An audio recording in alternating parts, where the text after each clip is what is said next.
Without makeup ನಾವು ಹೇಗೆ ಚೆನ್ನಾಗಿ ಕಾಣಬೇಕು ಅಂದ್ರೆ ರೇಸ್ ಮಾಡಿ ಆಲ್ಮೋಸ್ಟ್ 1 ತಿಂಗಳು ಆಗ್ತಾ ಬಂತು. ನಮ್ಮ ಪಿಂಕ್ ಕಲರ್ ಬಂದಿದೆ ಹೆಡ್ ಬ್ಯಾಂಡ್. ಎಷ್ಟು ಗ್ರೋತ್ ಆಗಿದೆ ನೋಡಿ, ನನಗೆ ಯಾಕಂತ ಅನಿಸ್ತು. But definitely I have become bright. But hello ಎಲ್ರಿಗೂ ನಮಸ್ಕಾರ, welcome back to my YouTube channel. Hope ಎಲ್ಲರೂ ಚೆನ್ನಾಗಿದ್ದೀರಾ ಅಂತ ಭಾವಿಸ್ತಾ ಇದ್ದೀನಿ. ಅಂಡ್ ನನ್ನ ಚಾನಲ್ಗೆ ಇನ್ನು ಯಾರು ಸಬ್ಸ್ಕ್ರೈಬ್ ಆಗಿಲ್ಲ ಸಬ್ಸ್ಕ್ರೈಬ್ ಮಾಡ್ಕೊಳ್ಳಿ. ನೀವು ಆಲ್ರೆಡಿ ಸಬ್ಸ್ಕ್ರೈಬರ್ ಆಗಿದ್ರೆ thank you so much. Title card ನೋಡಿ ನಿಮಗೆ ಗೊತ್ತಾಗಿರುತ್ತೆ ಏನ್ ಸಮಾಚಾರ ವಿಚಾರ ಅಂದ್ಬಿಟ್ಟು. ವಿತೌಟ್ ಮೇಕಪ್ ನಾವು ಹೇಗೆ ಚೆನ್ನಾಗಿ ಕಾಣ್ಬೋದು ಅಂದ್ಬಿಟ್ಟು ಈ ಒಂದು ರೂಟೀನ್ ಅಲ್ಲಿ ನಾನು ತೋರಿಸ್ತೀನಿ. ಸೊ ಫಸ್ಟ್ ಸ್ಟೆಪ್ ಇಂದ ಹಿಡಿದು ಲಾಸ್ಟ್ ವರ್ಗೂ ಏನೇನು ಮಾಡಬೇಕು, ನಮ್ಮ ಹೇರ್ಸ್ ಇರ್ಬೋದು, ನಮ್ಮ ಸ್ಕಿನ್ ಇರ್ಬೋದು, ನಮ್ಮ ಹ್ಯಾಂಡ್ಸ್ ಇರ್ಬೋದು, ನಮ್ಮ ಲೆಗ್ಸ್ ಇರ್ಬೋದು, ಎಲ್ಲ ನಿಮಗೆ ತೋರಿಸ್ತೀನಿ. So please keep on watching. Without makeup ನಾವು ಹೇಗೆ ಚೆನ್ನಾಗಿ ಕಾಣಬೇಕು ಅಂದ್ರೆ ಫಸ್ಟ್ ನಮಗೆ ಸೆನ್ಸ್ ಆಗೋದೇ ನಮ್ಮ ಫೇಸ್. ಸೊ ಫಸ್ಟ್ ನಾನು ಫೇಸ್ ಇಂದ ಸ್ಟಾರ್ಟ್ ಮಾಡ್ತೀನಿ. ಆಲ್ರೆಡಿ ನನ್ನ ಫೇಸ್ ಅಲ್ಲಿ ಏನು ಫೇಶಿಯಲ್ ಹೇರ್ಸ್ ಎಲ್ಲ ತುಂಬಾ ಬಂದಿದೆ. ಯಾಕಂದ್ರೆ ನಾನು ಫೇಶಿಯಲ್ ರೇಸ್ ಮಾಡಿ ಆಲ್ಮೋಸ್ಟ್ 1 ತಿಂಗಳು ಆಗ್ತಾ ಬಂತು, ನಾನು ಮಾಡಿರಲಿಲ್ಲ. ಝೂಮಲ್ಲಿ ನೀವೇ ನೋಡ್ತಿರ್ಬೋದು ಎಷ್ಟು ಗ್ರೋತ್ ಆಗ್ಬಿಟ್ಟಿದೆ ಅಂತ ಅಂದ್ಬಿಟ್ಟು. ಅಷ್ಟು ಕ್ಯಾಪ್ಚರ್ ಆಗದೆ ಇರ್ಬೋದು, but still lot of growth ಇದೆ. ಅಮೆಝಾನ್ ಇಂದ ಒಂದು ಏರ್ ಬ್ಯಾಂಡ್ ತರಿಸ್ಕೊಂಡಿದ್ದೆ, ಬ್ಲ್ಯಾಕ್ ಕಲರ್ ಅಲ್ಲಿ ತರಿಸ್ಕೊಂಡಿದ್ದೆ, ಬಟ್ ಪಿಂಕ್ ಕಲರ್ ಬಂದಿದೆ ಹೆಡ್ ಬ್ಯಾಂಡ್. ಸೊ ಇದನ್ನ ಹಾಕೊಳ್ಳೋಣ ಫಸ್ಟ್, ಬಿಕಾಸ್ ನಮ್ಗೆ ಯಾವುದೇ ರೀತಿ ಡಿಸ್ಟರ್ಬೆನ್ಸ್ ಇರಬಾರ್ದು ಅಂತ ಹೇಳ್ಬಿಟ್ಟು. ಇದು ಹಾಕೊಂಡ್ಮೇಲೆ ಹೇಗೆ ಕಾಣ್ತೀನಿ ಅಂತ ಗೊತ್ತಿಲ್ಲ, ನೋಡೋಣ.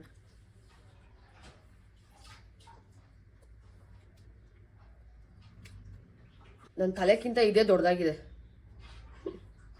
ಫೇಶಿಯಲ್ ಹೇರ್ಸ್ ರಿಮೂವ್ ಮಾಡೋಕ್ಕೂ ಮುಂಚೆ ಲಿಪ್ಸ್ನ ಸ್ಕ್ರಬ್ ಮಾಡೋಣ. ಲಿಪ್ಸ್ ಸ್ಕ್ರಬ್ ಮಾಡೋದಕ್ಕೆ ನಾನಿಲ್ಲಿ ಶುಗರ್ ಮತ್ತು ಹನಿ ಎರಡನ್ನೂ ಮಿಕ್ಸ್ ಮಾಡಿ ಸ್ಕ್ರಬ್ ಮಾಡ್ತಾ ಇದ್ದೀನಿ. ಒಂದು 2 ಮಿನಿಟ್ಸ್ ಅಟ್ಲೀಸ್ಟ್ ಸ್ಕ್ರಬ್ ಮಾಡೋಣ.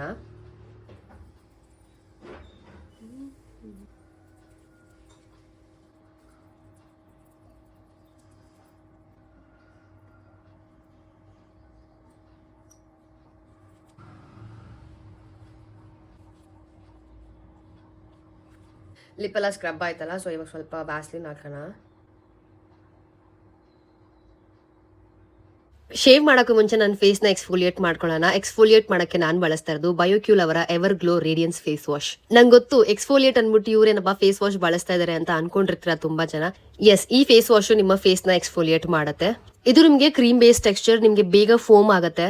ಇದ್ರಲ್ಲಿ ನಿಮಗೆ ವಿಟಮಿನ್ ಸಿ ಇದೆ, ಅಬ್ಯೂಟಿನ್ ಇದೆ, AHA ಇದೆ. ಇದೆಲ್ಲನೂ ಕಕ್ಕಾಡು, ಪ್ಲಮ್, ಬಿಯರ್ಬೆರಿ, ಶುಗರ್ ಕೇನಿಂದ ಸೋರ್ಸ್ ಮಾಡಿರೋ ಅಂಥದ್ದು. ಎಕ್ಸ್ಫೋಲಿಯೇಟ್ ಅಂದ ತಕ್ಷಣ ತುಂಬಾ ಜನ ಸ್ವಲ್ಪ ಅದರಲ್ಲಿ ಪಾರ್ಟಿಕಲ್ಸ್ ಇರಬೇಕು ಅಂತ ಅನ್ಕೊಂಡಿರ್ತಾರೆ. ಡೆಫಿನೆಟ್ಲಿ ಇರಬೇಕು, ಬಟ್ ಕೆಲವೊಂದು ಪ್ರಾಡಕ್ಟ್ ಅಲ್ಲಿ ಇರೋದಿಲ್ಲ. ಸೊ ಇದ್ರಲ್ಲಿರೋ ಬೆನಿಫಿಟ್ಸ್ ಏನು ಅಂತಂದ್ರೆ, ಇದು ನಿಮ್ಮ ಡೆಡ್ ಸ್ಕಿನ್ ನ ಎಕ್ಸ್ಫೋಲಿಯೇಟ್ ಮಾಡಿ ನಿಮ್ಗೊಂದು ನ್ಯಾಚುರಲ್ ಗ್ಲೋ ಕೊಡುತ್ತೆ. ಜೊತೆಗೆ ಮೆಲನಿನ್ ಪ್ರೊಡಕ್ಷನ್ ನ ಕಡಿಮೆ ಮಾಡಿ ನಿಮ್ಗೊಂದು ಗ್ಲೋಯಿಂಗ್ ಎಫೆಕ್ಟ್ ಕೊಡೋದಕ್ಕೆ ಹೆಲ್ಪ್ ಮಾಡುತ್ತೆ. ಹಾಗೆ ಡಾರ್ಕ್ ಸ್ಪಾಟ್ಸ್, ಪಿಗ್ಮೆಂಟೇಷನ್ ಕೂಡ ರೆಡ್ಯೂಸ್ ಮಾಡುತ್ತೆ. ಅಂಡ್ ಆಲ್ಸೋ ನಿಮ್ಮ ಸ್ಕಿನ್ ಸೆಲ್ಸ್ ನ ಇಂಪ್ರೂವ್ ಮಾಡೋದಕ್ಕೆ ಹೆಲ್ಪ್ ಮಾಡುತ್ತೆ. ಅಂಡ್ ಇದೆಲ್ಲ ರಿಸಲ್ಟ್ಸ್ ನಿಮಗೆ ಬೇಕು ಅಂತಂದ್ರೆ ನೀವು ಕನ್ಸಿಸ್ಟೆಂಟ್ ಆಗಿ ಇದನ್ನ ಯೂಸ್ ಮಾಡಬೇಕಾಗತ್ತೆ. ಆಫ್ಟರ್ ಫೇಸ್ ವಾಶ್ ಒಂಥರ ಫ್ರೆಶ್ ಫೀಲಿಂಗ್ ಇರುತ್ತೆ, ಹೈಡ್ರೇಟೆಡ್ ಆಗಿರ್ತೀವಿ, ಡ್ಯೂಯಿ ಆಗಿರುತ್ತೆ ನಮ್ಮ ಸ್ಕಿನ್. ನೀವೇ ನೋಡ್ತಿರ್ಬೋದು ಇಲ್ಲ ಸ್ಕಿನ್ ಹೇಗೆ ಕಾಣಿಸ್ತಿದೆ ಅಂತ ಅಂದ್ಬಿಟ್ಟು. ಇದು ಎಲ್ಲಾ ಸ್ಕಿನ್ ಟೈಪ್ಗೂ ಸೂಟ್ ಆಗುತ್ತೆ. ಆದ್ರೂ ನೀವು ಬಳಸೋಕ್ಕೂ ಮುಂಚೆ ಒಂದ್ಸರ್ತಿ ಪ್ಯಾಚ್ ಟೆಸ್ಟ್ ನ ಮಾಡಿ ಆಮೇಲೆ ನೀವು ಇದನ್ನ ಬಳಸಬಹುದು. ಈಗಿನ ಎಕ್ಸ್ಫೋಲಿಯೇಟ್ ಮಾಡಿದೀನಿ, ಅದಕ್ಕೆ ಸ್ವಲ್ಪ ನನ್ನ ಸ್ಕಿನ್ ಬ್ರೀತ್ ಮಾಡ್ಲಿ ಅಂದ್ಬಿಟ್ಟು. ಅದಕ್ಕೂ ಮುಂಚೆ ಮನೇಲೆ ಮ್ಯಾನಿಕ್ಯೂರ್ ಪೆಡಿಕ್ಯೂರ್ ಮಾಡ್ಕೊಳ್ಳೋಣ. ಬಿಕಾಸ್ ನಾನು ಯಾವತ್ತು ಪಾರ್ಲರ್ಗೆ ಹೋಗಿ ಇದನ್ನೆಲ್ಲ ಮಾಡಿಸಿಲ್ಲ. ಖಂಡಿತವಾಗ್ಲೂ ಒಂದ್ಸರ್ತಿ ಹೋಗಿ ಅದನ್ನ ಫೀಲ್ ಮಾಡ್ತೀನಿ ನಾನು, ಮ್ಯಾನಿಕ್ಯೂರ್ ಪೆಡಿಕ್ಯೂರ್ ಹೇಗಿರುತ್ತೆ ಸಲೂನಲ್ಲಿ ಅಂತ ಅಂದ್ಬಿಟ್ಟು. ಈ ಡಾರ್ಕ್ ನೇಲ್ ಪೇಂಟ್ ಏನಿತ್ತು ಅದನ್ನ ರಿಮೂವ್ ಮಾಡಿದೆ, ಮತ್ತೆ ಅದನ್ನೇ ಹಾಕಬೇಕು. ಬಟ್ ಸ್ಟಿಲ್ ಇವಾಗ ಏನು ಮಾಡೋಕ್ಕಾಗಲ್ಲ, ಬೇರೆ ನೇಲ್ ಪಾಲಿಶ್ ಹಾಕ್ತೀನಿ. ಬಿಕಾಸ್ ಒಂದು 2-3 ಡೇಸ್ ರಜಾ ಇದೆ, ಹಾಗಾಗಿ. ಅದು ಮತ್ತೆ ಕಾಲಲ್ಲಿ ಕೂಡ ನೇಲ್ ಪೇಂಟ್ ಎಲ್ಲ ತೆಗೆದೆ. ನನ್ನ ಕಾಲು ಇಷ್ಟು ಕಪ್ಪಗಿದೆ ಅಂತಲೇ ಗೊತ್ತಿರಲಿಲ್ಲ ನನಗೆ. ಬಿಕಾಸ್ ಬೆಳಕಲ್ಲಿ ಬೆಳ್ಳಗೆ ಕಾಣ್ತೈತೆ, ಇಲ್ಲಿ ಒಂಥರ ಕಾಣ್ತೈತೆ ಲೈಟಿಗೆ. But it's okay. ನೇಲ್ ಸ್ವಲ್ಪ ಉದ್ದ ಬಿಟ್ಬಿಟ್ಟಿದ್ದೆ ಕಾಲಲ್ಲಿ, ಅದನ್ನೆಲ್ಲ ಕಟ್ ಮಾಡ್ತಾ ಇದ್ದೀನಿ. ಯಾಕೆ ಅಂತ ಅಂದರೆ, ಮಿಸ್ ಆಗಿ ಏನಾದರೂ ಎಡಿದ್ರೆ ಅಥವಾ ಮುಂದ್ಗಡೆ ಬೆರಳಿಗೆ ತಾಕ್ಬಿಡ್ತು ಅಂದರೆ ಯಪ್ಪ ಪ್ರಾಣ ಹೋಗೋಷ್ಟು ನೋವಾಗುತ್ತೆ. ಆಲ್ರೆಡಿ ಒಂದ್ಸರ್ತಿ ದೊಡ್ಡದು ಉಗುರು ಬಿದ್ದೋಗಿ 2 ವರ್ಷ ಆಯಿತು ನನಗೆ ವಾಪಸ್ ಅದು ರೀಗ್ರೋತ್ ಆಗೋದಕ್ಕೆ. ಬರೀ ದೊಡ್ಡ ಫಿಂಗರ್ಸ್ದು ಮಾತ್ರ ನೇಲ್ಸ್ ಕಟ್ ಮಾಡ್ತಾಯಿದ್ದೀನಿ. ಬಿಕಾಸ್ ಬೇರೆ ಎಲ್ಲರೂ ಪುಟ್ಟಾಣಿ ನೇಲ್ಸ್ ಎಲ್ಲ ಕಟ್ ಮಾಡಿ ನೀಟಾಗಿ ಫೈಲ್ ಎಲ್ಲ ಮಾಡಿಕೊಂಡೆ. ಆ್ಯಂಡ್ ಬೇಷನಿಗೆ ಬಿಸಿ ನೀರು, ಅಂದರೆ ಜಾಸ್ತಿ ಬಿಸಿನೂ ಅಲ್ಲ, ಒಟ್ನಲ್ಲಿ ಬಿಸಿ ಇರಬೇಕು ಅಷ್ಟೇ. ಉಗುರು ಬೆಚ್ಚ ಥರ ಬಿಸಿ ಎಲ್ಲ ಬೇಡ, ಬಿಸಿ ಇದ್ರೆ ಒಳ್ಳೆಯದು. ಅದಕ್ಕೆ ಕಲ್ಲುಪ್ಪು, ಒಂದು 2 ಲೆಮನ್ ಹಾಕ್ಕೊಂಡಿದ್ದೀನಿ.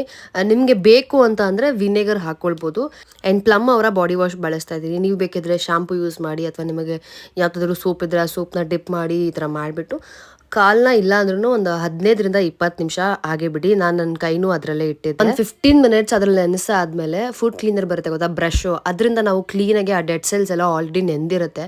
ಸೊ ಆಮೇಲೆ ನಾವು ಬ್ರಷ್ ಮಾಡೋದ್ರಿಂದ ಕ್ಲೀನಾಗೆ ಒಂದು ಆ ಲೇಯರ್ ಫುಲ್ ಬಂದ್ಬಿಡುತ್ತೆ. ಒಂದು 2-3 ಮಿನಿಟ್ ಚೆನ್ನಾಗೆ ಬ್ರಷ್ ಮಾಡಿ ಮತ್ತೆ ಅದನ್ನು ಸೋಕ್ ಮಾಡಿ ಬಿಸಿನೀರಲ್ಲಿ ಕ್ಲೀನಾಗಿ. ಆಮೇಲೆ ಕಾಲೆಲ್ಲ ವಾಶ್ ಮಾಡಿಕೊಂಡು ನಿಮಗೆ ಯಾವುದು ನೀಲ್ ಪೇಂಟ್ ಇಷ್ಟ ಆಗುತ್ತೋ, ನಿಮ್ಮ ಕಾಲಿಗೆ ಯಾವ್ದು ಚೆನ್ನಾಗಿ ಕಾಣಿಸ್ಕೊಳ್ಳುತ್ತೋ ಆ ನೀಲ್ ಪೇಂಟ್ನ ನೀವು ಅಪ್ಲೈ ಮಾಡ್ಬೋದು. ನಾನು ಬ್ಲ್ಯಾಕಿಂದ ಈ ಒಂದು ಶಿಮ್ಮರ್ ಕಲರ್ದು ಅಪ್ಲೈ ಮಾಡ್ತಿದ್ದೀನಿ. ಒಂಥರ ಈ ಪಿಂಕ್ ರೋಸ್ ಗೋಲ್ಡ್ ಶೇಡ್ ಬರುತ್ತೆ ಗೊತ್ತಾ, ಆ ಥರ ನೇಲ್ ಪಾಲಿಷ್ನ ಬಳಸಿದ್ದೀನಿ. ಆ್ಯಂಡ್ ಕೈಗೂ ಅದನ್ನೇ ಬಳಸಿದ್ದೀನಿ. ಇದು ನನ್ನ ಮೆನಿಕ್ಯೂರ್ ಮತ್ತು ಪೆಡಿಕ್ಯೂರ್ನ ಕಥೆ. ನೆಕ್ಸ್ಟ್ ಫೇಶಿಯಲ್ ಹೇರ್ನ ರಿಮೂವ್ ಮಾಡೋಣ. ಅದಕ್ಕೂ ಮುಂಚೆ ಫೇಸ್ ವಾಶ್ ಮಾಡ್ಕೊಳ್ಳೋಣ, ಬಿಕಾಸ್ ಏನಾದರೂ ಗಲೀಜಿದ್ರೆ ಅದೆಲ್ಲ ಹೋಗ್ಲಿ ಅಂತ ತುಂಬಾ ಹೊತ್ತು ಗ್ಯಾಪ್ ಆಯ್ತಲ್ವಾ. ಫೇಸ್ ವಾಶ್ಗೆ ನಾನು ಯೂಸ್ ಮಾಡ್ತಿರೋದು ಬಯೋಕ್ಯೂಲ್ ಅವರ ಅಕ್ವಾ ಬೂಸ್ಟ್ ಹೈಡ್ರೇಟಿಂಗ್ ಜೆಲ್ ಕ್ಲೆನ್ಸರ್. ನನ್ನ ಸ್ಕಿನ್ ಆಯಿಲ್ ಸ್ಕಿನ್ ಆಗಿದ್ರು ಕೂಡ ನಾನು ಹೈಡ್ರೇಷನ್ ನ ತುಂಬಾ ಇಷ್ಟಪಡ್ತೀನಿ. ಜೊತೆಗೆ ಈ ಒಂದು ಫೇಸ್ ವಾಶ್ ಬಂದು ಎಲ್ಲಾ ಸ್ಕಿನ್ ಟೈಪ್ಗೂ ಸೂಟ್ ಆಗುತ್ತೆ. ಒಂದ್ ರೀತಿ ನನ್ನ ರೀಸೆಂಟ್ ಅಬ್ಸೆಷನ್ ಅಂತಾನೆ ಹೇಳ್ಬೋದು, ಬಿಕಾಸ್ ತುಂಬಾ ಹ್ಯಾಂಡಿ ಇರೋದ್ರಿಂದ ನಾನು ತುಂಬಾನೇ ಬಳಸ್ಬಿಟ್ಟಿದ್ದೀನಿ ಟ್ರಾವೆಲಿಂಗ್ ಅಲ್ಲಿ. ಅಂಡ್ ಇದರ ಟೆಕ್ಸ್ಚರ್ ಬಂದು ವಾಟರ್ ಜೆಲ್ ಬೇಸ್ ಟೆಕ್ಸ್ಚರ್, ತುಂಬಾನೇ ಲೈಟ್ ಅನ್ಸುತ್ತೆ. ಅಂಡ್ ಇದರಲ್ಲಿ ಯಾವುದೇ ರೀತಿ ಪಾರ್ಟಿಕಲ್ಸ್ ಇಲ್ಲದೆ ಇರೋದ್ರಿಂದ ನಮ್ಮ ಸ್ಕಿನ್ ಮೇಲೆ ಸ್ಮೂತ್ ಆಗಿ ಗ್ಲೈಡ್ ಆಗುತ್ತೆ, ಈಸಿಯಾಗಿ ಲ್ಯಾದರ್ ಅಪ್ ಆಗುತ್ತೆ. ನೀವು ಒಂದು 45 to 50 ಸೆಕೆಂಡ್ ನಿಮ್ಮ ಫೇಸ್ ಮೇಲೆ ಸರ್ಕ್ಯುಲರ್ ಮೋಷನ್ ಅಲ್ಲಿ ಮಸಾಜ್ ಮಾಡಿ ಆಮೇಲೆ ಫೇಸ್ ವಾಶ್ ನ ಮಾಡ್ಕೊಳ್ಬಹುದು. ಇದರಲ್ಲಿರೋ ಇಂಗ್ರೀಡಿಯೆಂಟ್ ಬಂದು aquaporin booster hyaluronic acid aloe vera. It is derived from corn and natural sugars. Face ಇರುವಂತಹ ಡರ್ಟ್ ಎಲ್ಲ ಕ್ಲೆನ್ಸ್ ಆದ್ಮೇಲೆ ಇನ್ಸ್ಟೆಂಟ್ ಆಗಿ ನಮಗೆ ಹೈಡ್ರೇಷನ್ ಕೊಡುತ್ತೆ. ಜೊತೆಗೆ ನಮ್ಮ ಸ್ಕಿನ್ ತುಂಬಾನೇ ಸ್ಮೂತ್ ಅನ್ಸುತ್ತೆ. ನಮ್ಮ ಸ್ಕಿನ್ ಮಾಯಿಶ್ಚರ್ ಬ್ಯಾರಿಯರ್ ನ ತುಂಬಾ ಹೆಲ್ದಿ ಆಗಿ ಇಟ್ಟಿರುತ್ತೆ. ಜೊತೆಗೆ ನಮಗೊಂದು ಪ್ಲಂಪಿ ಎಫೆಕ್ಟ್ ಕೊಡುತ್ತೆ ಅಂಡ್ ತುಂಬಾ ಲಾಂಗ್ ಲಾಸ್ಟಿಂಗ್ ಆಗಿ ಹೈಡ್ರೇಷನ್ ಕೂಡ ಕೊಡುತ್ತೆ. ಆಫ್ಟರ್ ಫೇಸ್ ವಾಶ್ ನೀವೇ ನೋಡ್ತಿರ್ಬೋದು ನನ್ನ ಸ್ಕಿನ್ ಎಷ್ಟು ಫ್ರೆಶ್ ಅನಿಸ್ತಾ ಇದೆ ಅಂಡ್ ಪ್ಲಂಪಿ ಅನಿಸ್ತಾ ಇದೆ. ಜೊತೆಗೆ ಹೈಡ್ರೇಷನ್ ಕೂಡ ಇದೆ ನನ್ನ ಸ್ಕಿನ್ ಮೇಲೆ. ನಂದು ಆಯಿಲ್ ಸ್ಕಿನ್ ಆಗಿದ್ರು ಕೂಡ ನಾನು ಹೈಡ್ರೇಷನ್ ಇಷ್ಟಪಡ್ತೀನಿ. ನಿಮ್ದೇ ಅದು ಡ್ರೈ ಮತ್ತೆ ಡಲ್ ಸ್ಕಿನ್ ಆಗಿತ್ತು ಅಂದ್ರೆ you can go for this face wash. ಅಭಿ ಪಿಕ್ಚರ್ ಬಾಕಿ ಹೇ ಅಂತಾರಲ್ಲ, ಹಂಗಾಯ್ತು ನನ್ನ ಕತೆ ಇಲ್ಲಿ. ಆಲ್ಮೋಸ್ಟ್ 1 ತಿಂಗಳು ಮೇಲೇನೆ ಆಯ್ತು. 1 ತಿಂಗಳು ಅಲ್ಲ, ಆಲ್ಮೋಸ್ಟ್ 1-2 ತಿಂಗಳು ಆಯ್ತು ಅನ್ಸುತ್ತೆ ನಾನು ಫೇಶಿಯಲ್ ಹೇರ್ನ ರಿಮೂವ್ ಮಾಡಿ. ಇವತ್ತು ರಿಮೂವ್ ಮಾಡ್ತಾ ಇದ್ದೀನಿ. ತುಂಬಾ ಗ್ರೋತ್ ಆಗ್ಬಿಟ್ಟಿತ್ತು. ಅಂಡ್ ತುಂಬಾ ಜನಕ್ಕೆ ಭಯ ಇರುತ್ತೆ ಅಲ್ವಾ, ಅದು ವಾಪಸ್ ತಿಕ್ಕಾಗೆ ಗ್ರೋ ಆಗುತ್ತೆ ಅಂತ. ಖಂಡಿತವಾಗ್ಲೂ ಇಲ್ಲ. ನನಗೆ ತುಂಬಾ ಫೇಶಿಯಲ್ ಹೇರ್ಸ್ ಇತ್ತು ಮುಂಚೆ. ನಾನು ಒಂದು 2 years ಇಂದ ಸ್ಟಾರ್ಟ್ ಮಾಡ್ಕೊಂಡಿದ್ದು ರಿಮೂವ್ ಮಾಡಕ್ಕೆ. ಈಗ ನನಗೆ ಕಡಿಮೆ ಆಗ್ತಾನೆ ಬಂದಿದೆ. ನಾನು ಒಂದು 2 months ಆಯ್ತಲ್ವಾ, ಹಂಗಾಗಿ ಇಲ್ಲಿ ಸ್ವಲ್ಪ ಜಾಸ್ತಿ ಅಂತ ಅನ್ನಿಸ್ತಿರ್ಬೋದು ನಿಮ್ಮಗಳಿಗೆ. ಫಸ್ಟ್ ನಮ್ಮ ಸ್ಕಿನ್ ನ ಟೈಟ್ ಮಾಡ್ಕೊಳ್ಬೇಕು, ಆಮೇಲೆ ನಾವು ರೇಸ್ ಮಾಡಕ್ಕೆ ಸ್ಟಾರ್ಟ್ ಮಾಡಬೇಕು. ನಮ್ಮ ಸ್ಕಿನ್ ಏನಾದ್ರೂ ಲೂಸ್ ಇತ್ತು ಅಂದ್ರೆ ಕಟ್ ಆಗೋ ಚಾನ್ಸಸ್ ಇರುತ್ತೆ. ಎಷ್ಟು ಗ್ರೋತ್ ಆಗಿದೆ ನೋಡಿ, ನನಗೆ ಯಕ್ ಅಂತ ಅನ್ನಿಸ್ತು. But it's okay because it's very natural.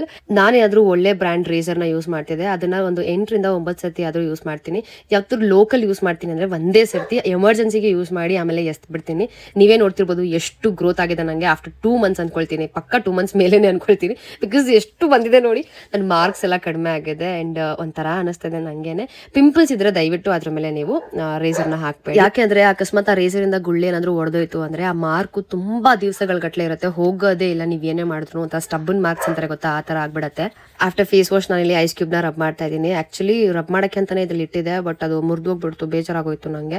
But it's okay, ಅದರಲ್ಲೇ ರಬ್ ಮಾಡ್ಕೊಂಡಿದ್ದೀನಿ. ಅಂಡ್ ರಬ್ ಆದ್ಮೇಲೆ ನಾನು ಇಮಿಡಿಯೇಟ್ ಆಗಿ ಮಾಯಿಶ್ಚರೈಸರ್ ನ ಅಪ್ಲೈ ಮಾಡಿಲ್ಲ, ಬಿಕಾಸ್ ಸ್ವಲ್ಪ ಬ್ರೀತ್ ಮಾಡ್ಲಿ ನನ್ನ ಸ್ಕಿನ್ ಅಂದ್ಬಿಟ್ಟು ಬಿಟ್ಬಿಟ್ಟೆ. ಲೈಕ್ 1 hour ಇಲ್ಲ 2 hours ಆದ್ಮೇಲೆ ಮಾಯಿಶ್ಚರೈಸರ್ ಆಲೋವೆರಾ ಜೆಲ್ ನಿಮಗೆ ಏನ್ ಸೂಟ್ ಆಗುತ್ತೋ ಅದನ್ನ ಅಪ್ಲೈ ಮಾಡ್ಬೋದು.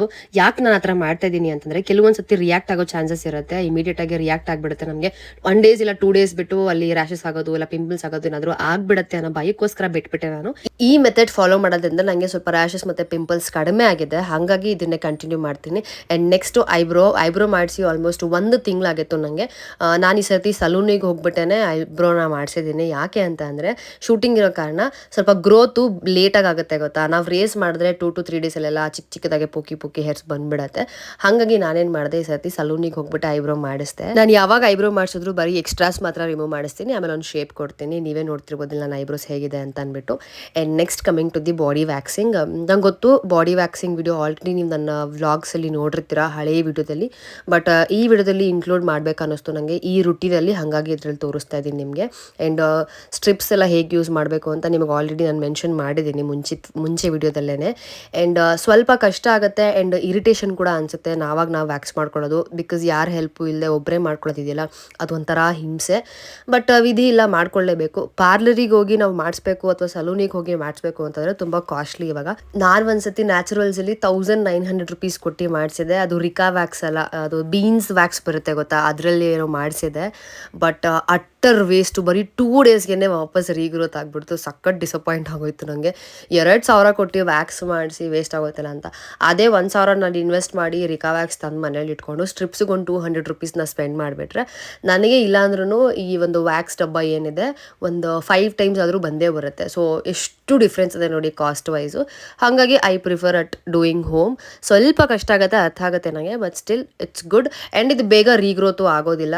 ವಾಪಸ್ ನಮಗೆ ಆ ರೂಟ್ಸಿಂದ ಸ್ಟಾರ್ಟ್ ಆಗಬೇಕು ಗ್ರೋ ಅಂತ ಅಂದರೆ 1 ವಾರ ಆದರೂ ಟೈಮ್ ತೊಗೊಳುತ್ತೆ. ಸೊ ಇಟ್ಸ್ ಬೆಟರ್ ಅಲ್ವಾ, ನಾವು ಸಲೂನಿಗೆ ಹೋಗಿ ಅಷ್ಟೊಂದು ದುಡ್ಡು ಕೊಟ್ಟು ಮಾಡಿಸೋ ಬದಲು. ನಿಮಗೆ ಟೈಮ್ ಇಲ್ಲ ಅಂದರೆ you can go for parlour ಅನ್ನೋಲ್. ಅಥವಾ ನನಗೆ ಟೈಮ್ ಇಲ್ಲ, ನಾನು ಬ್ಯುಸಿ ಅಂತ ನಾನು ಹೇಳ್ತಾ ಇಲ್ಲ, ನನಗೂ ಟೈಮ್ ಇರಲ್ಲ, ಬಟ್ ನಾನು ಟೈಮ್ ಮಾಡ್ಕೊಳ್ತೀನಿ. 1 hour ಕೊಟ್ಟರೆ ಸಾಕು, ಇದು ನೀಟಾಗಿ ಆಗುತ್ತೆ. ಸ್ಟಾರ್ಟಿಂಗ್ ಸ್ವಲ್ಪ ಕಷ್ಟ ಆಗುತ್ತೆ, ಆಮೇಲೆ ಅಭ್ಯಾಸ ಆಗ್ತಾ ನೀವೇ ಈಸಿಯಾಗಿ ಆರಾಮಾಗಿ ಮಾಡ್ಕೊಳ್ತೀರಾ, ಇಷ್ಟೇನಾ ಗುರು ಅಂತ ಅಂದ್ಬಿಟ್ಟು ಆರಾಮಾಗಿ ಮಾಡ್ಕೊಳ್ತೀರಾ. ಸೊ ಕಂಪ್ಲೀಟ್ ವ್ಯಾಕ್ಸ್ ಎಲ್ಲ ಆದಮೇಲೆ ನಾನು ಕೊಬ್ಬರಿ ಎಣ್ಣೆನ ಅಪ್ಲೈ ಮಾಡ್ತಿದ್ದೀನಿ. ಜಾನ್ಸನ್ಸ್ ಬೇಬಿ ಆಯಿಲ್ ಖಾಲಿ ಆಗಿಬಿಟ್ಟಿತ್ತು, ಹಾಗಾಗಿ ಕೊಬ್ಬರಿ ಎಣ್ಣೆನ ಅಪ್ಲೈ ಮಾಡಿ ಎಲ್ಲ ಎಕ್ಸಸ್ನ ತೆಗಿತೀನಿ. ಏನಾದರೂ ಅಂಟ್ಕೊಂಡಿದ್ರೆ ಅದೆಲ್ಲ ರಿಮೂವ್ ಮಾಡ್ತೀನಿ. ನೆಕ್ಸ್ಟ್ ನನ್ನ ಹೇರ್ ಕೇರ್ ರುಟೀನ್. ಎಲ್ರಿಗೂ ಗೊತ್ತು ನನ್ನ ಹೇರ್ ಕೇರ್ ರುಟೀನ್. ಆ್ಯಂಡ್ ತುಂಬ ಜನ ಕೇಳ್ತಿರ್ತೀರಾ ನೀವು ಆಯಿಲ್ಗೆ ಏನೇನೆಲ್ಲ ಹಾಕ್ತಿದ್ದೀರಾ ಅಂದ್ಬಿಟ್ಟು. ನಾನು ಅದ್ರದ್ದು ಒಂದು ಶಾರ್ಟ್ ವಿಡಿಯೋ ಮಾಡಿ ಹಾಕಿದ್ದೀನಿ. ಸಾಧ್ಯ ಆದರೆ ನಿಮಗೆ ಟೈಮ್ ಸಿಕ್ತು ಅಂದರೆ ನೀವು ಹೋಗಿ ನೋಡಿ, 1 ನಿಮಿಷದ ವಿಡಿಯೋ ಅದು. ಏನೆಲ್ಲ ಆ್ಯಡ್ ಮಾಡಿದ್ದೀನಿ ಎಣ್ಣೆಗೆ ಅಂತ ಅಂದ್ಬಿಟ್ಟು ಅಷ್ಟೇ. 3 hours ಬಿಟ್ಟು ಹೋಗಿ ಸ್ನಾನ ಮಾಡ್ಕೊಂಡು ಬಂದೆ ಬಿಸಿ ನೀರಲ್ಲಿ. I was feeling so fresh ಗೊತ್ತಾ. ನೋಡಿ ನನ್ನ ಮುಖನ, ಓ ಮೈ ಗಾಡ್, ನನಗೆ ಒಂಥರ ಖುಷಿ ಆಗ್ತಿತ್ತು. ತುಂಬ ರಿಲ್ಯಾಕ್ಸ್ಡ್ ಫೀಲ್ ಮಾಡ್ತಿದ್ದೆ, ಬಿಕಾಸ್ ಪೂರ್ತಿ ಬಾಡಿನ ಕೇರ್ ಮಾಡಿದೆ ಅಲ್ವಾ ನಾನು, ಹಾಗಾಗಿ. ನನ್ನ ಸ್ಕಿನ್ ಕೂಡ ಎಷ್ಟು ಗ್ಲೋಯಿಂಗ್ ಆಗಿದೆ ನೋಡಿ. ಇದು ಡೇ ಲೈಟಲ್ಲಿ ನಾನು ಶೂಟ್ ಮಾಡ್ತಿರೋದು. I always prefer shooting in day light. ಇತ್ತೀಚಿನ ದಿನಗಳಲ್ಲಿ ರಿಂಗ್ ಲೈಟ್ ಯೂಸ್ ಮಾಡಿದ್ರೆ ಏನೋ ಒಂಥರ ಅಂದರೆ ಅದು ನ್ಯಾಚುರಲ್ ಎಫೆಕ್ಟ್ ಕೊಡಲ್ಲ ಅಂತ ಅನ್ನಿಸ್ತು ನನಗೆ. ಸೊ ನಾನು ಡೇ ಲೈಟಲ್ಲಿ ಶೂಟ್ ಮಾಡ್ತಿದ್ದೀನಿ. ಆ್ಯಂಡ್ ನಾನು ತುಂಬ ಗ್ಲೋ ಆಗಿದ್ದೀನಿ ಅಂತ ನೀವೆಲ್ಲರೂ ಅಂದ್ಕೊಂಡಿದ್ದೀರಾ, ಖಂಡಿತವಾಗ್ಲೂ ಇಲ್ಲ. ಇಟ್ಸ್ ಆಲ್ ಅಬೌಟ್ ನಾನು ಏನು ಟಿ ಶರ್ಟ್ ಹಾಕಿದ್ದೀನಿ ಎಲ್ಲನೂ colour theory. Bright black T shirt ಎಲ್ಲ ಹಾಕಿದಾಗ ನಾನು ಫೇಸು ಬ್ರೈಟಾಗಿ ಕಾಣುತ್ತೆ ಅಷ್ಟೇ, ಇನ್ನೇನು ಇಲ್ಲ. But definitely I have become bright, but not ನೀವು ಎಕ್ಸ್ಪೆಕ್ಟ್ ಮಾಡೋ ಅಷ್ಟೇ ನಾನು ಬ್ರೈಟ್ ಆಗಿಲ್ಲ. ಸೊ ಎಲ್ಲನೂ ಕಾಂಪ್ಲಿಮೆಂಟ್ ಮಾಡುತ್ತೆ. ಲಿಪ್ಸ್ಟಿಕ್ ಇರ್ಬೋದು, ಟಿ ಶರ್ಟ್ ಇರ್ಬೋದು, ನಾನು ಏನು ಹಾಕ್ಕೊಂಡಿದ್ದೀನಿ ಅದ್ರ ಮೇಲೆ ಡಿಪೆಂಡ್ ಆಗುತ್ತೆ.